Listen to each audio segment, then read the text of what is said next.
this is something that lots of adults, adults also make these mistakes because they don't know how to use since and for properly.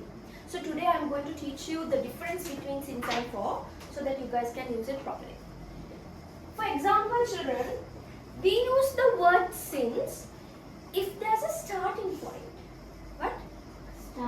Yes, if there's a starting point, we use since. We use for to talk about a duration. We use since to talk about a starting point. We use for to talk about a duration. Okay? For example, I have learned English since 2010. That means what is the year that I started learning? 2010. So that's the starting date, starting point. But if I say I have learned English for 30 years, then that's a duration. Does it mention a starting date, children? When I say for? No, just the duration. But if you want to tell people a starting date, you must use the word what?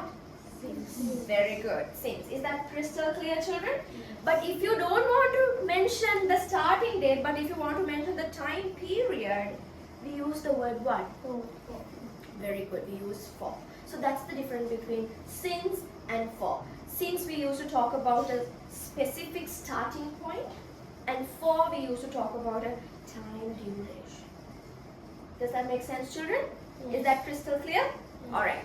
Perfect. Write the topic since/for.